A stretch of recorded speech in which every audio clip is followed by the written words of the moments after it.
Oui, bonjour les amis. Alors aujourd'hui, nous fêtons la famille de Béthanie. C'est une nouvelle fête qui a été mise en place en effet par le pape François, par un décret du 2 février 2021, vous voyez, c'est assez récent, qui a décidé en fait d'ajouter ou d'agglomérer ce qui était la fête de Marthe, et bien dit, rajouter Marie de Béthanie et Lazare, de façon à maintenir cette idée de la famille amie de Jésus, parce qu'en fait, c'est bien de ça dont on parlait. Et cette fête de la famille de Béthanie, c'est aujourd'hui. Donc, ce que j'ai fait, j'ai joint plusieurs textes qui parlent de cette fameuse famille, d'accord, plusieurs passages d'évangile, entre autres celui d'aujourd'hui, que nous propose l'Église, et puis après, nous développerons un peu cette histoire de famille. Donc, bien entendu, le texte du jour, c'est entre autres l'Évangile de Luc, au chapitre 10, les versets 38 à 42. Comme ils étaient en route, il entra dans un village, et une femme du nom de Marthe le reçut dans sa maison. Elle avait une sœur nommée Marie, qui s'étant assise au pied du Seigneur, écoutait sa parole. Marthe s'affairait à un service compliqué. Elle survint et dit « Mais Seigneur, ça ne te fait rien que ma sœur m'ait laissée seule à faire le service ? Dis-lui donc de m'aider. » Et alors le Seigneur lui répondit « Mais Marthe, Marthe, tu t'inquiètes et tu t'agites pour bien des choses. Une seule est nécessaire. C'est bien Marie qui a choisi la meilleure part et elle ne lui sera pas enlevée. » Alors maintenant, une version dans l'évangile de Jean, au chapitre 11, les versets 19 à 33. C'est au moment de Lazare, bien entendu. Beaucoup de Juifs étaient venus chez Marthe et Marie pour les consoler au sujet de leur frère. Lorsque Marthe apprit que Jésus arrivait, elle alla au-devant de lui, tandis que Marie était assise, elle, dans la maison. Marthe dit à Jésus, « Seigneur, si tu avais été là, mon frère ne serait pas mort.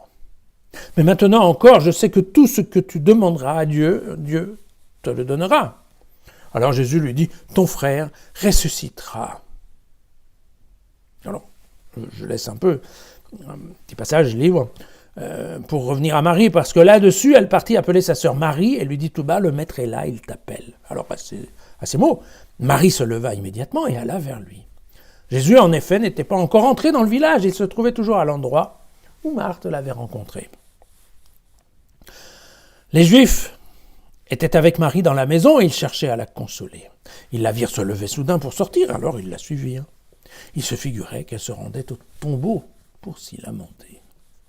Mais lorsque Marie parvint à l'endroit où se trouvait Jésus, dès qu'elle le vit, elle tomba à ses pieds et lui dit « Seigneur, si tu avais été ici, mon frère ne serait pas mort. » Alors lorsqu'il les vit se lamenter, elle et les Juifs qui l'accompagnaient, Jésus frémit intérieurement.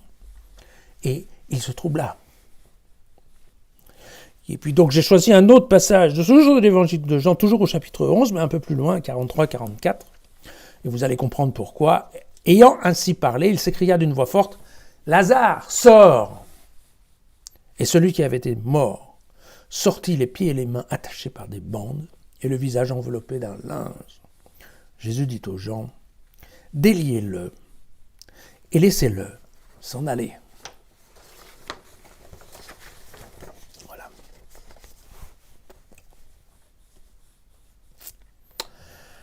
Eh bien,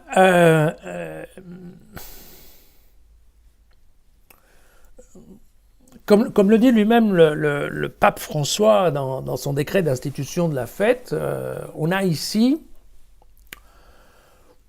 les trois attitudes du bon chrétien, à savoir que Marthe offre l'hospitalité, ce qui est une coutume ô combien importante de la tradition juive. Marie écoute la parole. Quant à Lazare, il obéit. Et donc, vous voyez que si on arrive à faire les trois, on a tout gagné. Voilà.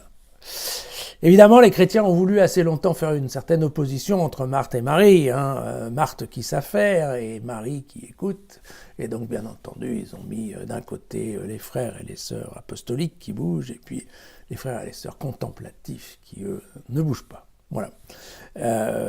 Mais on voit bien que quand on regarde ça sous le spectre de la famille, on voit bien que Lazare qui obéit résume un peu tout aussi. Voilà. Alors, surtout si on considère qu'effectivement les morts peuvent entendre l'appel de Jésus, mais ça c'est une autre conversation. Mais disons que globalement, on a encore, une fois de plus, comme l'autre jour, comme les 4 grains qui tombent sur des terrains différents, on a le choix entre avoir 3 personnes différentes qui ont une attitude différente, ce qui voudrait dire que Marie serait toujours dans l'écoute, que Marthe serait toujours dans l'hospitalité, et que Lazare serait toujours dans l'obéissance, ou bien, en effet, c'est dans notre cœur que, se disputent, entre guillemets, 3 personnalités différentes, 3 attitudes différentes, qui viennent de 3 disponibilités d'esprit, on va dire, un peu différentes. Voilà.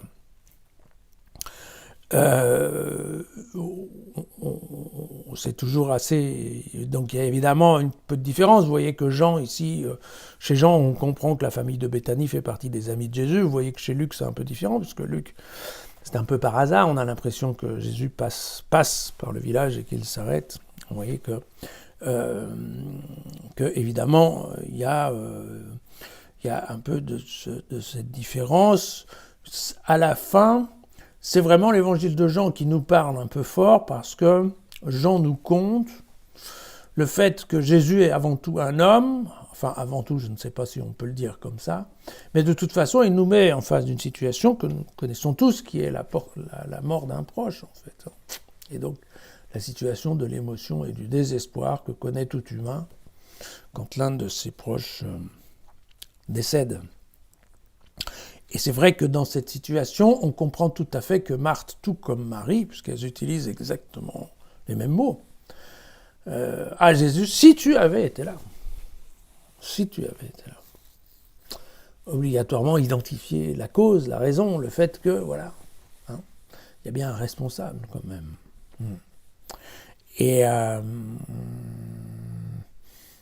cette idée, c'est qu'effectivement, que ce soit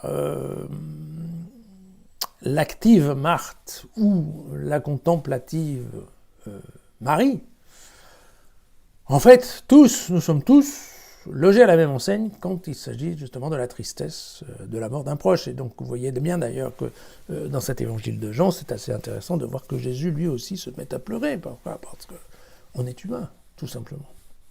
Tout simplement. Voilà. On voit bien que Marthe, comme Marie, ont confiance dans la capacité de Jésus à donner un traitement médical, on va dire. Marthe estime aussi qu'il y a un lien, en effet, un peu particulier entre Jésus et Dieu. mais tout ça n'est pas de toute façon la véritable idée, qui est que Jésus est effectivement le Fils de Dieu. Il est une personne divine. Voilà. Je pense que la mort d'un être cher, d'un proche, en fait, devrait être vue comme l'opportunité des familles de se regrouper, de mettre de côté un certain nombre, bien souvent, d'agacements, de petites fâcheries, qui arrivent souvent. Pourquoi ? Parce que tout simplement, voilà, on est tous sur un pied d'égalité dans cette situation-là, et donc il serait bien de pouvoir gommer les différences ou les disputes, ne serait-ce qu'un petit moment, pour essayer de faire revivre, en tout cas, si ce n'est pas la personne, en tout cas la mémoire du défunt. Voilà. Voilà, mais famille de Béthanie. À demain.